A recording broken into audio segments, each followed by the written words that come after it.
Okay, so my boy Justin Cook just sent me across a new flick called Clone Cops. It is from Danny Dones, who co-wrote the film with Phillip Cordell. Right? Um, yeah, Nate Eggert and Charles Royce both produced the film, along with Phillip Cordell. Cordell's also an executive producer. Co-executive producer is Matt Delicata, and associate producer Adam Parsons. Corey Allen took care of cinematography.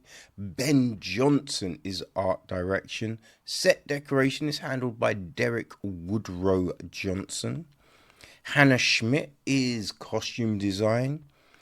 We got hair and makeup from Pam Hawke and Jennifer Wittus. What else? Our art department, we have Evan Bean, Chris Butler, Kristen Collins, Shelby Larson, Jill Ledbetter, Eric Namor, and Dylan A. Young. Right, so the cast. We have got, let's go.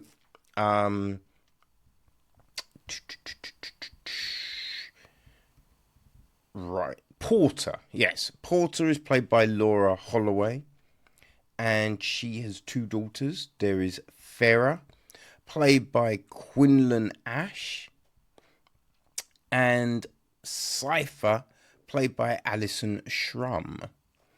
Then there is Brick, played by Ted Welch. We have got Kinder, played by Schyler Tillett.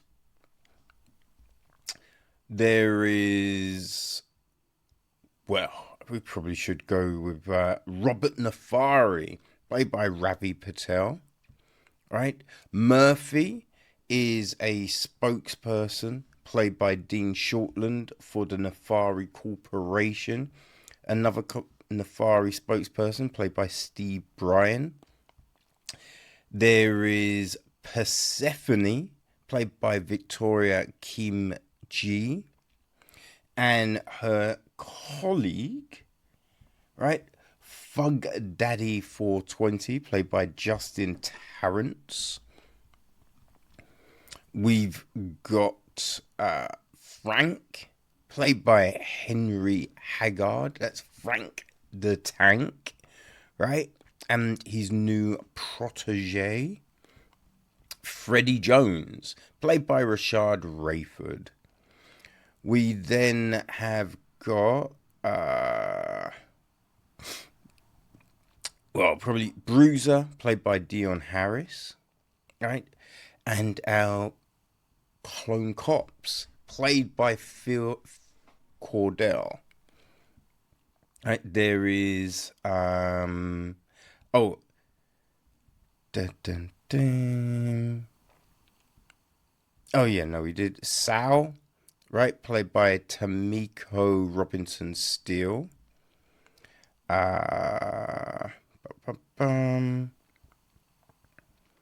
got a lab technician played by Walter J. Buck. The granny is played by Judy Jackson.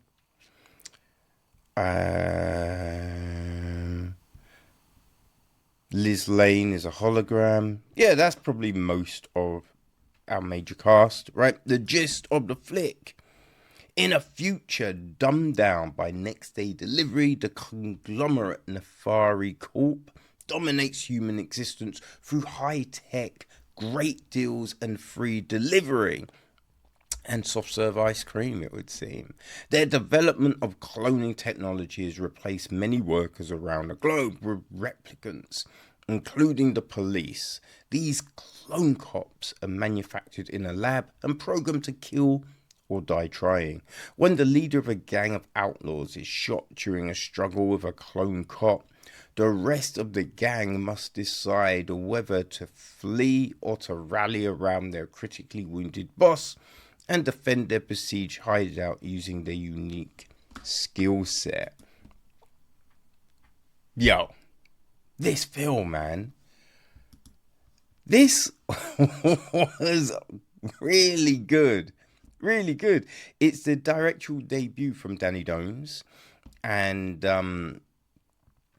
yeah, Phil Cordell, it's the first thing they've both written. Well, I say the first thing.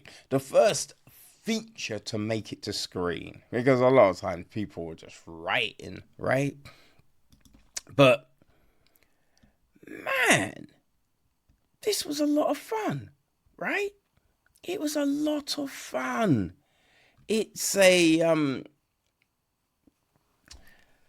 it's hard to really break down because, you know, looking at the synopsises, there's not a lot of certain things revealed, right? And there are these components of this film that are really, yeah. I mean, we've got a streaming show, right? And a Be a Baddie competition, which lets someone, you know, be a baddie, as you might guess from the title. So we have all of these things, but we open up with a induction video, right? We have our Nefari spokesperson, you know, Steve Byrne, giving this talk about, you know, the clone, what to do, what not to do. You know, we decant clones, we do this, but just all of this different stuff. Right, don't fuck around with the programming. And these videos, they're fun. They're shot like they're these, you know, VHS, fuzzy VHS video clips. So that works really well. So we have this induction. Then we meet Frank the Tank, right? Frank the Tank and Freddie Jones on his first day. You know, so the induction videos are for Freddie, essentially. Right, so it's a really well thought out, like, introduction to the world and the different people through these different, formats. So, you know, we're in the lab with Freddie and Frank, and they're talking about, you know, that process. Right, we learn about the Be the Baddie competition. And we meet Persephone and Fug Daddy 420. And I will say, Persephone and Fug Daddy, that is, right, because although this film, it's a lot of fun, they do slip in these little messages on humanity. And there are things that you look at and you're like, yeah, that's so true, right? And so seeing Fug Daddy and Persephone off camera, that, yeah, that's good. So you've got that to look forward to as well. But yeah, no, all of these things work because it works as a show. Right, we've seen these type of presenters before, so that element works, you know. And then we're with our gang, right? Porter, Farah, Cypher, and Brick, and I think you're watching it under the assumption of, so when these certain things drop, you're like, oh, that is interesting. That is very intriguing, you know, because there's things that you're not quite expecting, right? The whole clone situation, that works very well. And, you know, I think finding people to mimic, because if you're clones, that means everything has to be the same. And that thing is addressed, right? So this is really well thought out. You know, a lot of times you'll watch something like this and you're just like, man, the idea's there, but wait, if that is the concept, then that can't be a thing, right? That doesn't work. With this, yeah, it does work, right? That you are brought into this world that seems like a viable thing, you know? Like, there are things that you think, like, there's a dying scene that's a little goofy, but in the confines of what it is, makes sense. You know what I mean? That's a big thing. It's just like, there's bits where, like, you might go, oh, the acting was a little bit, but then you go, oh, but it's that, right? So obviously that's fine. That works like that. You know, it's interesting and more nuanced than you may even have imagined when just, you know, diving into the movie, or just when you read the synopsis, you might assume, oh, okay, they're gonna do this thing, and then you get something completely different, but a lot of fun. I wasn't sure about Cypher's wardrobe, right? It was like, I don't know if someone's dressing like that as a criminal, but then again, in the confines of what this is, it does make a little more sense, because there's a lot of goofy shit that we see, right? So yeah, it worked. Now, it is a bit difficult, you know, talking about this film, because you do not want to let anything out the bag, you know, because when I was watching it, yeah, again, you know, I don't read those synopsises. You know, if one of my trusted PR peoples hits me up, I'll check the shit out, right? And so, yeah, I was not expecting any of this stuff, but it was good.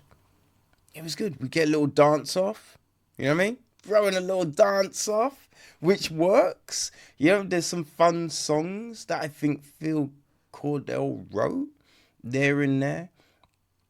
I think the ending, like, the film has a solid ending, but with also some little threads that could be spun into something else, right? So that all, you know, is good, right? This is a very enjoyable movie. Very enjoyable movie, right? Is when you think about all the things on the screen right now, right? The movies in the cinema. This is a lot better than so many of those films. You know what I mean? Which is, man, it just makes you smile, right? Knowing that we've got these indie filmmakers just killing it, right? So you're just thinking, hopefully they break through. And with stuff like this, it's just like, oh man, how can people not grab this talent, right? So yeah, if you enjoy stuff like, I mean, it's a different thing, kind of, but Bloody Axe Wound. You know, I think if you like Bloody Axe Wound, you'll like Clone Cops. You know, if you like that sci-fi futuristic stuff, you know, if you like Bystanders, right? You like Clone Cops is something that I'm like, man, this would have gone over really well at Sci-Fi London. You know what I mean? It's one of them ones, man. It is, yeah, thoroughly enjoyed. So if you've been to Sci-Fi London and you've enjoyed all the films there, you're going to really dig Clone Cops. You know what I mean? If you enjoy Bystanders, if you enjoy a good sci-fi futuristic tale, then people, trust me, you are going to enjoy Clone Cops. It's dropping on the 31st. So mark it down on your calendars. We got links in on the website, so you can go check it out on Apple and all of your favorite VODs. But yeah, really well done.